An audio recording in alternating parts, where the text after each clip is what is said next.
But also, what do you think has been the issue with you guys starting slow in the first half? Details. Details. We got to be very attentive to the details, the little things of the game.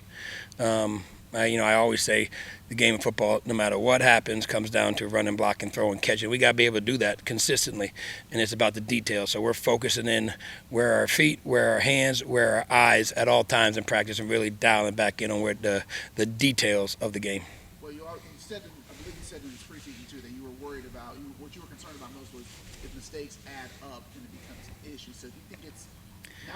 Do you think these are starting to add up now, or is it just a matter of guys needing to correct them at this point? I think it's a matter of correcting, but it comes back to details. And when you watch the film, it's details on every single play. We know one little thing here or there that could keep a drive going. And that's a big thing. And then we go in, we make adjustments at halftime.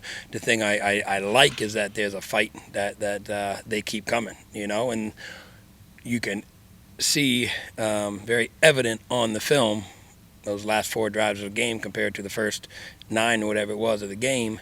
There's attention to detail to things we're doing. We're on our blocks with the right feet, right hands, right eyes. We're seeing the catch. We're making the run in, go up and down the field, no problem. So it just goes back to the details of the game that we got to be consistently good at, and we got to do a good job in practice of dialed in on those details to carry over the game. Because what happens, real week Tuesday, Wednesday, Thursday, but this week Monday, Tuesday, Wednesday is what's going to show up on Friday night this week. So what is it about the second half that allows them to get those details in those final games? It's a tough question, man. That's a tough question. If we had that answer, we wouldn't be having this conversation. That's coaching. That's coaching and that's playing. And what I'm proud of these guys of is that we are continuing to fight. Things don't go as planned all the time, but we're staying dialed into the game plan. We're making the adjustments off it. Then we start making the plays, and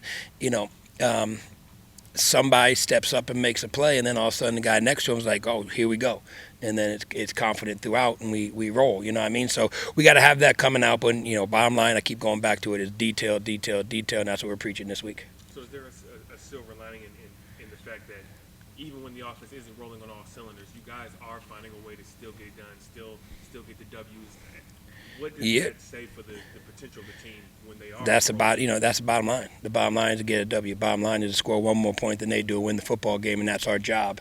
I always tell these guys, and I've said it for a long time, we can correct everything on Sunday morning except a loss. So we need to find a way to win. And across the country, I don't care if you're talking NFL game or college game, whatever it may be, how you play throughout the game is one thing.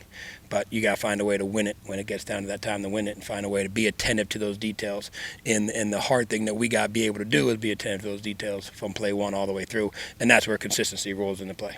Memphis is not known for receivers dropping balls. And now this year, how do you address that in practice to try to focus and concentrate more so you don't do that? Yeah, you guys are going to get sick of me saying this word. It's attention to detail.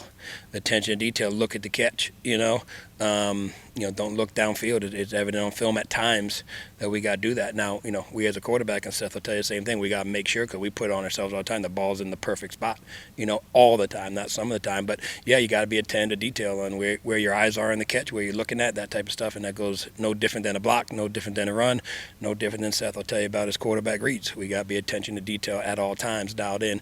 And, when we do that, sometimes it's all the games that we play. Sometimes it's half the game. Sometimes it rolls in the fourth quarter. We got to be consistent with those attention to details, and that's what we dial it down to, and that's what we're preaching this week. With Caden obviously having such a successful scoring rate, at least these last 3 or 4 games in a row now, has there been discussion on maybe kind of how to keep him involved or get him more involved, considering he has been such a reliable threat outside the in the red zone, maybe using outside the red zone? Yes. I know it's a trick question, but it's not a trick question. The answer is yes. And with that said, how pleased have you been with him just being able to, in his first year starting, but how pleased have you been with him picking these up, being productive so far? I'm very excited about it. And again, I've said this before, I'll say it again. Caden, came on the scene to the crowd, came on the scene to Memphis football because of who was playing tight end last year. But when I walked in from day one of spring ball, and Seth all tested this. I mean, he's been a guy just made plays and done what he's supposed to do, and he is attentive to the details he's having, and good things happen when he touches the ball. So we got to find a way to get him the ball more within our reads and within our scheme to put the ball in his hands. Bunch of different ways. And then, quarterbacks that has been in the passing game. Just his role in being able to get him the ball in the open field and try to make some things happen. How big is that in getting the Yeah, we got to put it, when Saturday afternoons come, or in this week, a Friday night, we got to put our players in position where they feel most comfortable. We got to get our guys in open space, and that comes to me on scheme. Seth is going to go through his reads and make his reads, but I got to do a good job of getting guys in the space where they feel comfortable and make plays there. So we got to put the ball in certain guys' hands. I'm not going to go through all of them, but certain guys' hands in positions they feel comfortable with. Which route do receivers like to run individually? Which way? How can we get the ball to our certain guys in open space? How can Caden become more productive? You know what I mean? All that type of stuff goes into the scheme of things as to how we're trying to get the ball to people where they can maximize their skill set. Specifically, though, is that kind of something, again, that's in discussion as well, kind of like figure out, hey, you guys kind of have this ability to kind of make some big plays happen. Is that kind of been discussions how to get him specifically? Yeah, he's done a good job of hitting runs and doing that stuff. Specifically, on top of my head, I remember at the end of the game, I think I said a couple of times this year, you watch film with us, you start to wear guys down. I think that's what ended up happening a little bit on Saturday too. You can see later in the game, Temple's D line did a great job starting to get worn down. The linebackers started to move a little bit slower and stuff like that. So, we played 90 snaps on Saturday, and we have the ability to roll 3 or 4 running back, a couple tight ends, 6, 7 receivers, and that pays off as you start playing those type of plays where defenses start getting fatigued, and we're still fresh because we're playing a number of guys. But yes, is the answer to your question. We got to do a great job of getting the ball to our guys in spaces where they can maximize their skill set. You mentioned wearing everybody down. I know people always like to say fatigue. They're not tired. They don't lose their excuse. But for you, when you've been able to wear teams down the last 2 weeks, how much of that is a positive for this offense to be able to be a physical team or wear teams down where you can make those plays in the second half? Yeah, it's been great. The fight is always there. Again, it's the attention detail we got to be clean with, and we got to be able to play a game from play one to play whatever it is that we're playing.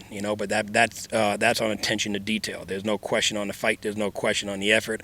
There's no question on the condition we are and the ability to play certain players. But attention to detail is what we got to be great at, and that's what we're preaching. That's what we're talking about, and that's what we got to carry into Friday night to get this W. What are you seeing with this Houston defense that stands out to you? They can run. They're physical. They're mean. They got a good scheme. I say this, they're not blitzing a whole lot. That could obviously change Friday night, but they play their defense. They man up. They play physical on the edge. They got a lot of athletes, so we got to be great with attention to detail. I know you guys are getting sick of me saying that, but so is the players, and so am I hearing it, but it's going to be the difference. We got to have attention to detail as to what we're doing and dialed in and be able to attack these guys. Appreciate y'all.